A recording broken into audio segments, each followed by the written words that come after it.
Good afternoon. This is Munira from Chicagoland.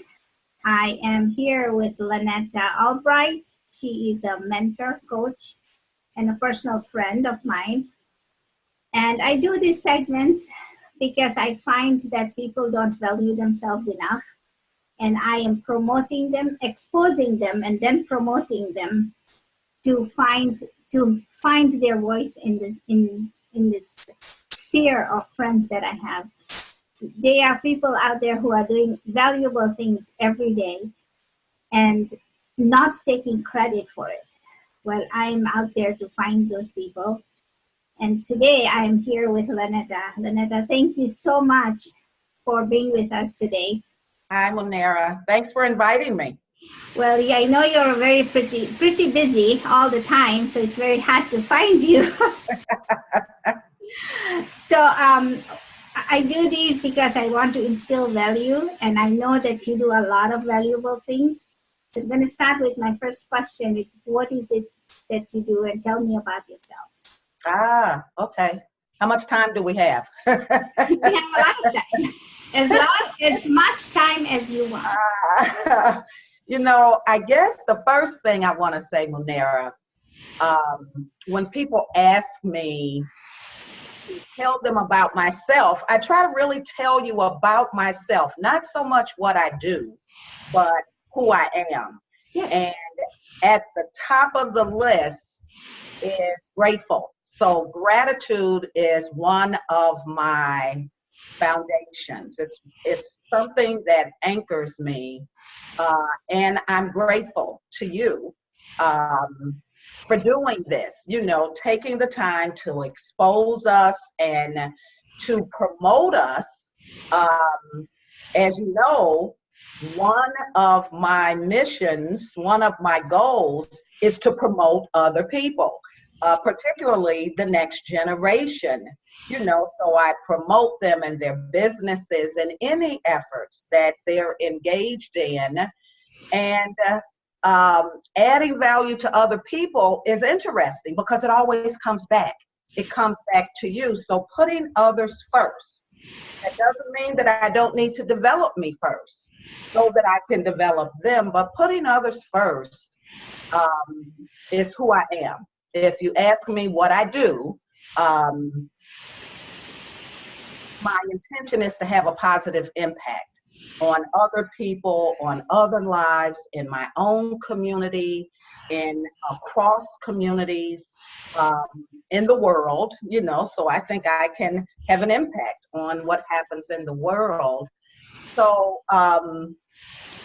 in so doing, it was necessary for me to figure out, Munira, not so much what my potential is, but what my purpose is. And that's an exploration. But I went down that path of discovery, and in so doing, I retired from my position at the University of Illinois, where I'd been for 18 years leading a regional and national training center to help people with behavioral health disorders.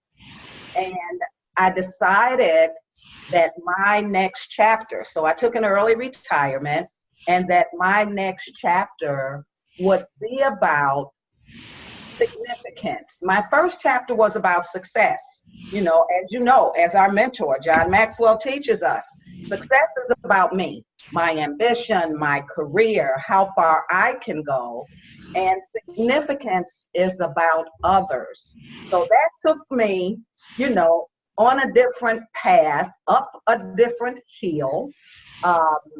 And that's where I am now with my company, Forward Movement, Incorporated. So Forward Movement kind of lets you know that when I work with people, whether it's coaching, speaking, consulting, developing others, it is really about helping people to become the best that they can be, become the best version of themselves, and really to help people understand that it's their choice and they can be whatever it is that they want to be. So that's what my company is all about. You know, we do different services, but at the base, the intention and the action that we take is really to help develop others and help them to live the very best life that they choose, not what I think or I recommend. It is their choice. And you know, God gave us free will. We don't always use it. And speaking of God, that's the other anchor for me is my spirituality, not religion, but my spirituality. And when I combine gratitude with my spirituality, Munira, I think that tells you as much about me as any resume or bio or website. That's sort of who I am. So I'm just so grateful to be here with you today. Thank you. Thank you so much. So you mentioned quite a few things. So the first thing I'm going to ask you was that you said your purpose. Mm-hmm. Right? How does what tell me about your journey in finding your purpose, and what do you tell people who are going to view this? You know, I heard a sermon yesterday. A young man preached a sermon, and he really caused me to pause because he talked about the difference between our potential and our purpose, the difference between our gifts, what we're passionate about, and our purpose. And as I work with trying to get crystal clear about what my purpose is, you know, many times I'll talk about it in terms of my why. You know, I love Simon Sinek's work on knowing your why and why it's important for you to know. Essentially, for me, the question becomes, why did God create me? And trying to figure out and discern what is God's will for my life. He's given me many gifts. One of which, you know, I have the gift of gab, you know, and talking and developing others and communicating is one of my gifts. He gave me the gift of generosity. He gave me the gift of compassion, the gift of leadership. You know, so I have these gifts. What does God intend for me to do with those gifts that would really help to define and move in a way that will help me to live my purpose? It's not an easy thing. I do tell people, though, that often your purpose is back in your childhood. You know, that when you think about what you used to dream about, what excited you, you know, what made you laugh, what would you do, even if no one was paying you to do it. And, you know, I have to go back to, you're a baby boomer, so you may remember the doll, Chatty Cathy. My mother bought me a doll called Chatty Cathy. And so talking, I love talking and I love teaching. My first career was as a high school teacher. So looking at what made me laugh, what I wanted to be when I grow up, and what I instinctively did, always, there are answers in that as I work to get crystal clear about my purpose. The other thing that I would say to people about trying to get clear about their purpose is to look at what one of my mentors talks about is those competing commitments, the things that are in our subconscious that's part of our conditioning, things that are habits or beliefs that we have that are part of who we are, our environment, how we were brought up. And what are those things that I believe that I'm willing to challenge? You know, things that may have served me well that no longer serve me, and trying to become self-aware. And I think the very first piece for anyone who's interested in discovering their purpose is to go down the path of becoming self-aware. And that takes a lot of questions, not answers. We can always come up with answers, but I believe that finding the right question will help. And self-awareness is where it starts, and being willing to challenge your convictions. So those are some of the things, Munira. So when somebody is trying to find their purpose, what is the first thing that they should do? I mean, you've gone through it, right? And you've figured out that this is what my purpose is. But do you look at your potential, or do you look at your purpose and then ask yourself questions? I mean, how does one start? Well, it's funny you asked that. I got an email from a friend of mine just this morning, and he asked me, when did I know it was time to retire? He was having some challenges and trying to figure out what he wanted to do and to make a change. And so to answer him, it was a very thoughtful question that he asked me. And I didn't answer him right away because I wanted to sort of get in front of me, when did I know? And that's almost the question of, how did I start? And I had to challenge some things that I believed and pull forward some things that people had said to me that I didn't give a lot of thought or action to. One lady said to me over 20 years ago, she said, "You're great at what you're doing, you've mastered this position, et cetera, et cetera. I want you to sit and be." I'm thinking, sit and be? What's sit and be? How do I do that? She said, there's that word, do. Not asking you to do anything. I'm suggesting that you explore what it means to sit and be. Another lady, 10 years later, said to me, "Lonnetta, how do you get out of your head and into your heart?" Those things came crashing in on me when I was trying to decide what my next chapter would be. And one of the things that, Munira, I would suggest to anyone is meditation.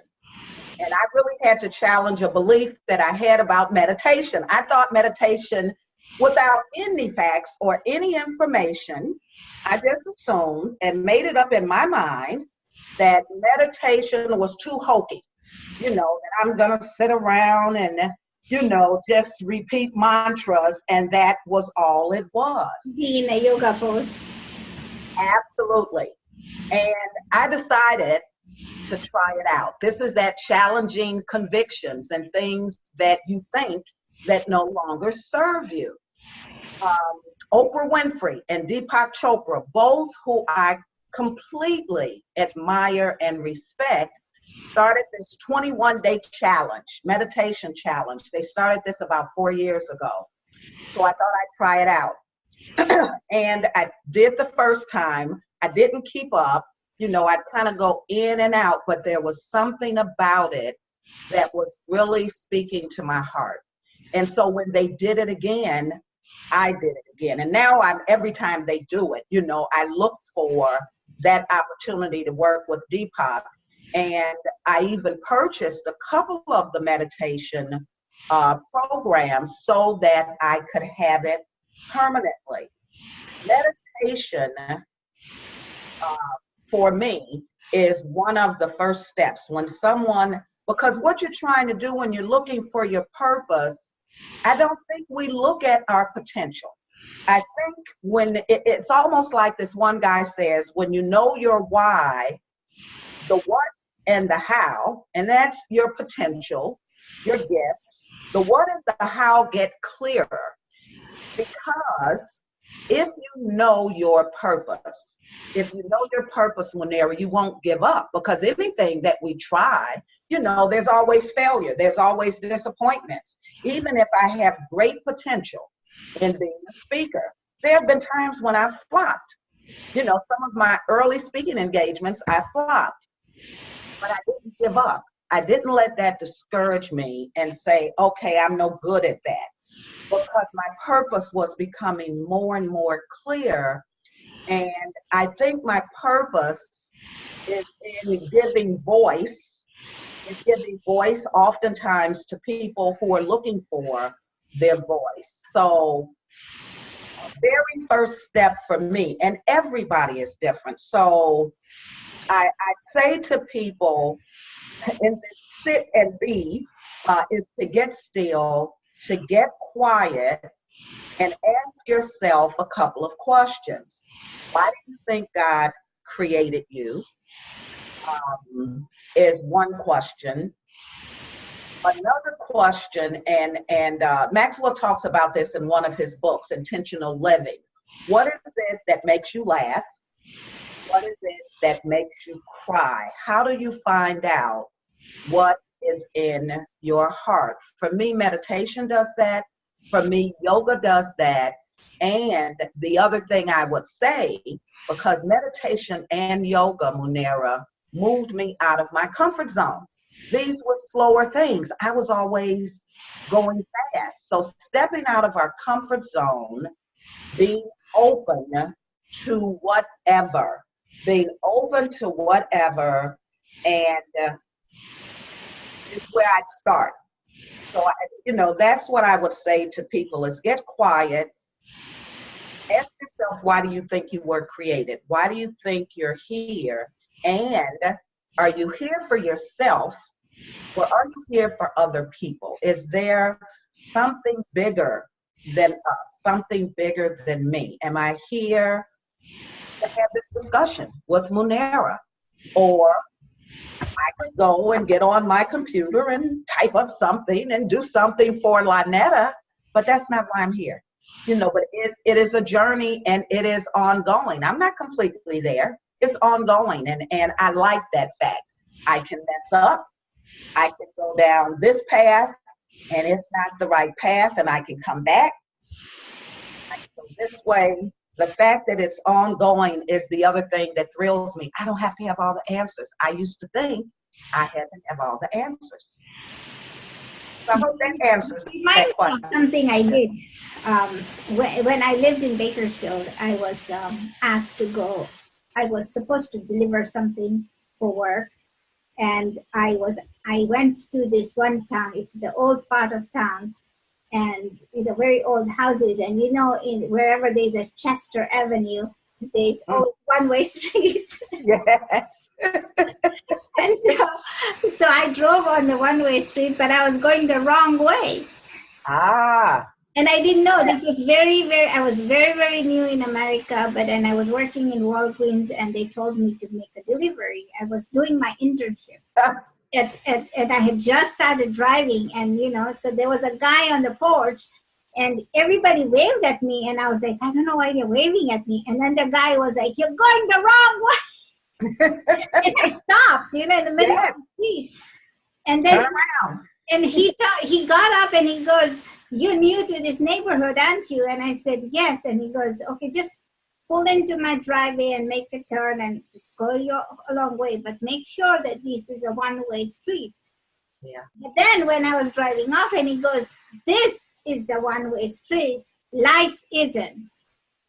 I don't know what he said, why he said that to me, but that incident always comes to me because, I mess up, you mess up. And my earlier videos with, on YouTube, I've messed up a lot, and I remember, I'm supposed to say that. But we forget, but we have to keep moving, because it's like the Madagascar movie, The Little Penguins, you smile and wave, and you smile and wave, and the show must go on. Yes. So I've taken those lessons, but that man, he still is in my memory, very vivid, and he says, this is a one-way street, but life isn't. And I never knew what he meant, but as I grow and I meet people like you, influencers, and people who add and instill value in others, when I find people like that, I realize that everybody have to mess up, because most people give up, right? they mess up. And it's not like you have to mess up once or twice and 3 times you're successful. Sometimes you Right. do it over and over again. And then, like you said, you flopped sometimes. That's right. That didn't stop you, right? Yeah. So that reminds me of that incident when you started. That's a great saying he had. This street is one way, and it's just It's like life.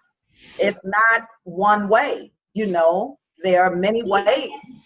when I was, he goes, just make a U-turn. He came up. I just stopped and I froze like, I'm going to get a ticket now. What am I going to do? And he goes, Yeah. how many year drive into here? He goes, this is the first time you're in this neighborhood. I said, yes. And he goes, well, make a UE. Just go your merry way. I think the house you're looking for is, a little ways up, but you can't make a reverse. So he showed me how to go. But then as I was pulling out, he goes, this street all the streets in this neighborhood are one way, but life isn't. And That's wonderful. That's wonderful. I'm going to steal that quote. I understood why he said that to me. But now, as we grow and we become who we are, it's apparent that he was sending me a message, subliminally sending me a message which I didn't get until I'm getting them now. You are such a wonderful person because I've met you almost a year now. Thank you. And you have infused my life personally with so much valuable things with masterminds, with, Leave to Lead, with John Maxwell. And you have shown me that, it's not what you have money-wise or, that stuff. It's the values that you can share with others. Yeah. And take your example and pass it along with people. That's why I'm doing these videos, because I feel, not many people are vocal about what they're doing. I spoke to one lady this afternoon and she goes, well, I work corporate job, then I have a catering business, then I look at people and I employ unemployed people and homeless people and this and this and this. And I said, and you don't think you're sending value? You're not doing valuable stuff? Right. It's like there's people out there who do these things, but they don't think they're doing enough. So they don't know. Well, I wonder also if they don't know what their purpose is. There's purpose in what you just described that this lady is doing.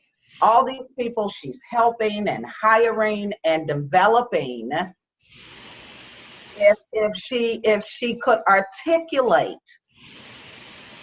what's driving that, what's the purpose in that, what's the significance in that. I think that we often are doing things, but we don't know why we're doing them. Well, that's the thing, right? Because people do them, and they're driven to do them. I mean, these videos. My husband was asking me today, "Why are you interviewing so many people?" And I'm like, I don't know. I'm driven to do this, so I don't know what my purpose is. But then I find that I don't know my own value, and if I don't know my own value, then there are many, many people like me who don't know their own value. So if I find their value and I help them expose themselves and promote them, then that's valuable to me. Yes. I'm not and you'll find it in all of this. Because I'm meeting such beautiful people. There's so many out there. And they're not all brand name people, right? It's not everybody has to be Simon Sinek or John Maxwell. Those people are the leaders, and they are instilling that value in everybody else. It's there for the grabs if you want it, right? But then people have to find, like you said, their purpose. I'm still looking for mine, but right now my purpose at this point is, to interview people and figure out, because I love people. I love their stories. Some people, because everybody has a story. Yes. I'm just asking them to expose themselves, and and many people don't know how to talk to people, and they wouldn't say, and they don't find value in what they do. They don't know, even if they do find value, they don't know how to articulate it. This way they can do that. The guy whose sermon my sister shared with me yesterday, he asked people what their gifts were. and some people were saying they didn't have any or they didn't know. And he suggested things, let's don't get so complicated. What is it that you do well? And one lady said that she was really organized and she could help people who have a difficult time focusing in and organizing their work or organizing their office. That is a gift,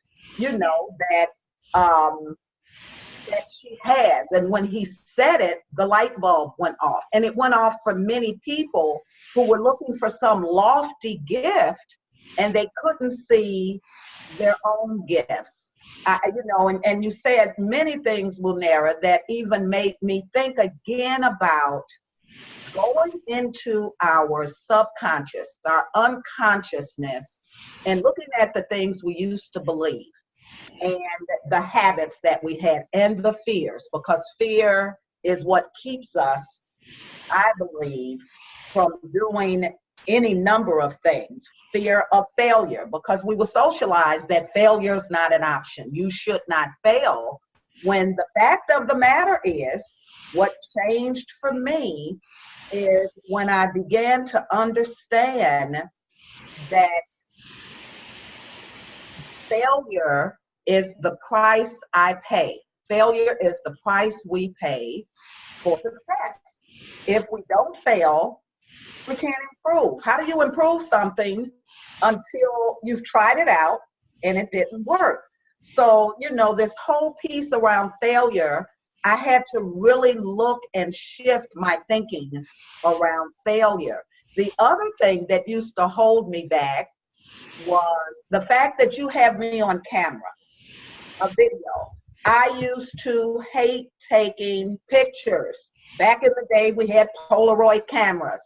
I would always stay out of the picture. I didn't like taking pictures. Either I didn't like the way I looked, or I didn't think I looked right, or I didn't think I spoke right. And someone said, and I say this to everyone, when you hold back the gift that God has given you, I wanted to be humble, so I wouldn't say anything, Munira. I'd have thoughts, I'd have ideas, but while I talked a lot, chatty Cathy, the significant things I would hold back, either because I think it wasn't right, or they wouldn't understand, or it wouldn't really help anybody. It wasn't of value, so I held back. And someone said to me once, when you hold back your gift, when you're not living your purpose, the rest of the world misses out, because your purpose is your purpose and only you can do it. So if I don't give my gift, which means giving of me, so generosity is more than just money. It's your time, it's your heart. If I don't give me, everybody else misses out, because nobody else can give me. Nobody else can give you. So as you're looking for your value, nobody else can do this the way you're doing it, Munira. Yeah, so when we hold back, or we've let other conditioning, other old beliefs, are we willing to challenge those things that were convictions? I believe this and I believe that, and I will never this and I will never that. Well, am I willing to challenge those convictions? And now I challenge everything about me, because I tell people again, the choice is yours. You choose, not me. You choose which way you want to go. And a lot of people, some people have pushed back on me. What do you mean I choose? I don't have the choice. Well, sure you do. There are external things that happen. People can hurt you. You could lose a job. You could lose a loved one. Choose how you're going to deal with that. You can have a negative attitude or a positive attitude. It's your choice. And we choose. I think choices is everything. It is. So that is, because the thing is, when you are not sure, you Mhm. and my one of my professors always says you always have a choice. Yes. And he used to when he did his lesson at one point, I mean, this was a social studies class, but he drew, you always have a choice, and then he drew a tree, yes or no. For everything you have a choice. You have a choice to wake up in the morning, or you Mhm. have a choice to smile or not smile, or be Yes. grateful. So when you Yes. are giving, the prophet says that, even a smile can be charity. That's right. So sometimes if you just smile to somebody, just one smile can make a lot of difference, because Mhm. that makes it makes that other person feel good because Yeah. somebody smiled at them. And I Yeah. often see that we shirk away from that, and we don't want to give of ourselves. Mhm. Mhm. There are older people now. There's so many older people right now. The baby boomers are aging, Yeah. and the people that are in 80s, over 80s, and we are living longer, Mhm. and most people, they've just worked hard. Those people have just worked hard, and I look at them and I ask them about their purpose. What is your potential? What did you do? Well, I just lived life the way. So Yeah. so the generation, the timing of our right now, I feel, is very, very awesome, and it's perfect, because now we are able to take a break, like you said, sit and be, and Mhm. take a moment and take a deep breath and see exactly why am I doing what I'm doing. Yeah. Am Yeah. I fit for doing that? Because I meet, in my line of work as a coach and a mentor, I look at people, and I've met so many people who are just doing, Yeah. just because they've acquired this life, they've got children now, and they have a mortgage to pay, so they have this Mhm. funky job that they don't like. It may be well paying job, but they don't Mhm. like it, and it doesn't make them any happy, because it's not what they want to do. Yeah. Well, you know what? I think that I do believe this. Every single person, whether they're 10, 20, 30, 40, 80, 90, every single person can change. Now, I think cliches and sayings that we've accepted, I don't like cliches because they'll send you down a path and have you believe things that really have no basis. This idea that people can't change. We used to say that people can't change. Older people, you can't teach an old dog new tricks. I believe you can. My dad, who lived until he was like in his mid-90s, was my best and favorite mentor. And dad changed a lot intentionally. He wanted the last years of his life to be different than the previous years, and so he wanted to change. I believe everybody can change. I think that we get socialized into believing certain things. I heard someone say, what does it mean when we say no pain, no gain? Well, what does that really mean? So we beat up on ourselves in order to move forward. Does that mean I've got to, what does that mean I have to do to move forward? And how do we help people move forward? It's not in their pain, I don't think, and helping them to embrace their pain. I think it's helping them embrace hope and embrace what they could be, what they could do, what they want to do. So I think, a lot of things that we've believed. I also believe that everybody is different and everybody approaches things differently. In my previous life, one of the principles we worked with around people in recovery is person-centered, meaning the person knows. It may not be clear yet. Our job as coaches is to help them ask questions that will help them get clear. about what they want and who they are. Um, so I'm so very centered now, and I understand that each and every one of us has a purpose. I also understand that it's difficult. I don't mean to say that any of this is easy. You know, our mentor says everything worthwhile is uphill. And you know, trying to push something uphill is difficult. But if it's worthwhile, if you know your purpose, that makes it worthwhile. I'm willing to push and keep pushing because I'm clear that I'm living in my purpose. So we could go on and on and on about all of this. It's just wonderful for me to have opened myself up to different people, to get beyond my fear. My courage has allowed me to visit other countries. My courage has allowed me to speak in front of thousands of people. And I go in asking God to help me. Doesn't matter if I'm successful or if the dress or the suit that I have on is perfect. I ask that my message touches someone and help someone. That's my goal, and that's still developing because, of course, you know, I'm still human, so I still have to go check my hair and make sure that I'm looking right.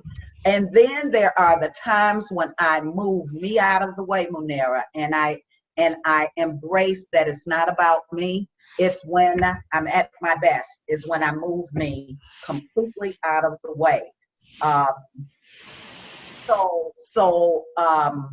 One of my first coaches, my very first coach when I got certified, is Valerie Burton.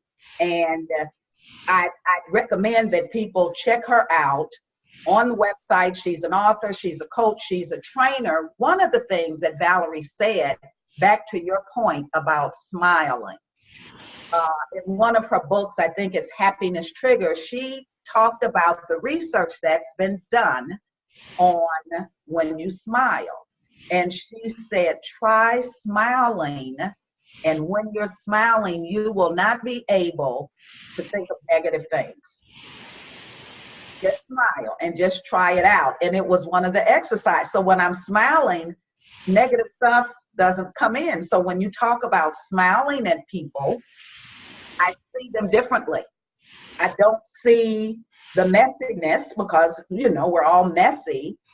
I see the human being and I see their heart, you know. So when I smile at you, I'm smiling at your heart, you know, and I'm connecting to your heart, which is where I think, Munira, for you, is where your value is. You have like this really big heart and you have a loving heart, and therein lies your value. You know, your heart made you do these interviews. When your husband says, why are you doing all these interviews? My heart, that's the answer. My heart says to me that I want to do all these interviews.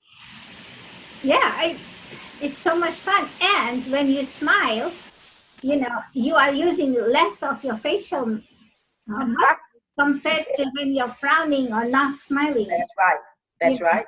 But that's right. You know, as you know, and the thing is, even a smile, you know, can bring a lot of cheer in a lot of people's, you know. And what it does for you. Yeah, and you know, it's you know, it's like a yawn. It's very infectious. A smile is very infectious because when you smile, somebody else will smile, and then somebody else will smile, and pretty soon everybody's smiling, and so it's very infectious. That's a great point.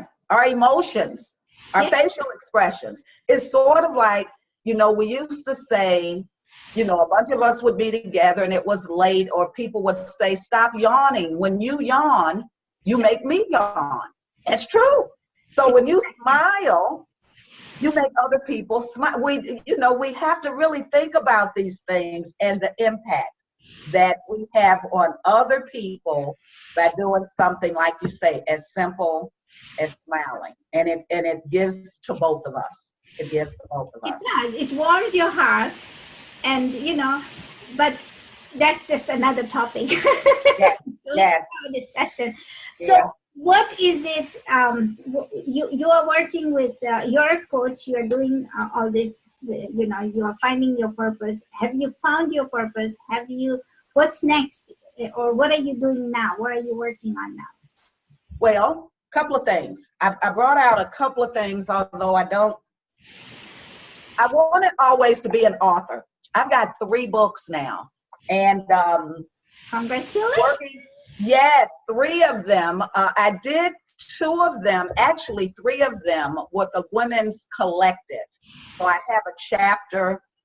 Erica Gilchrist has Women Thriving Fearlessly is a series that she's done, maybe 9 or 10 books. And so I joined her in a couple of these books. The one that's really cute that I like a lot, Women Thriving Fearlessly in Business. People can get this on my website, all of the books, but the name of my chapter, because we were to talk to people about our journey and in ways that could help another woman. And so while my focus and my passion is so focused on the next generation, I get a lot of baby boomers like myself who want to figure out what's their next chapter. So the name of my chapter in this book is called Who Said You Were Too Old? Because we hear that you're too old to do this, you're too old to do that, and at this age you retire, and at this age, who said you were too old? You can do whatever you choose to do. So the books that are done, but I'm working on my own solo book, and it's around a process that I created, HMT, which is Heart, Mind, and Time. And I do a webinar. So I've got a free webinar this Saturday at 11:30 Central. I've done it before. It was extremely popular, extremely successful. So while I do a lot of work with the Maxwell information, books, content, Simon Sinek, others, evidence-based practices, I'm creating my own body of work as well that is coming from, in many ways, the challenges that people have brought to me. They don't have enough time. They're trying to figure out how do they find their purpose, as you've asked me. And so I created Heart, Mind, and Time, HMT. It's branded. The webinar is this Saturday. There's a video about it on my website. And then a young lady, the next generation really helped to launch me, and Ariel branded me and has gotten to know me and the same me with her. And she created for me, Munira, you know how we have the Maxwell leadership game? She created for me the HMT game. So now I have a game as part of this body of work that I'm doing. So that's one thing that I'm working on. The other thing that I'm going to try out is doing a 6, 9, or 12-month continuity program. A lot of people either can't afford individual coaching or they're not quite ready to invest in themselves like that. So this continuity program that is about helping people to empower themselves, personal development, will be a program that people can afford. So that's going to be my newest effort, is a continuity program. And I will always have mastermind groups. The other thing that has been successful is working with companies and the development that they're wanting to do, change their system, which means helping shift the mindsets of their leaders, and then those below them and those below them. How do you help a system transform? So I work with the state of Florida around a transformation effort, and I'm working with a provider in Kentucky around leadership development.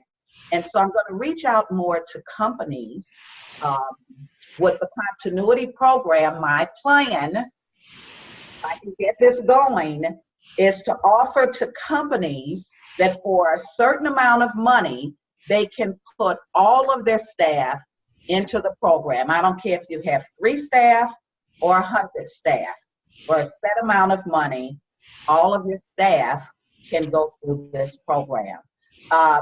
So I'm having a lot of fun. I got a lot of young people, Munira, who, and at my age, young is relative. It used to be people in their 20s, 30s, now it's 40s, 50s, but that next generation, for me, with using technology and being brave, in some ways, they needed me to be brave. So I'm like, okay, if they want to do this, I'm in.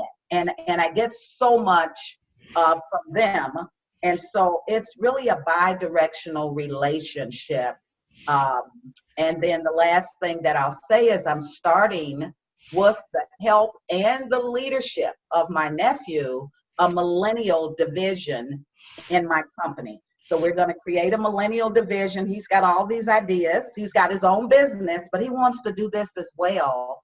And so I'm creating a new division for the millennials that we're going to launch later this summer. So those are some of the things. And the last thing, I said last thing before, this is the last thing, is to invite people to join me on the Lonnie Hunter radio show. I do this 3-minute coaching and motivational segment on You Gospel every Monday afternoon.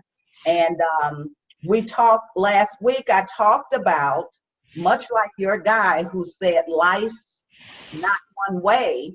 Last week I talked about life is not a dress rehearsal. We get one life.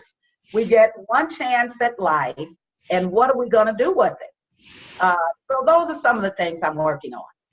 That's awesome. That's awesome. So you keep instilling values in people's life, which is such a wonderful giving, and that's your charity to to other people, because most people don't know what you are doing, right?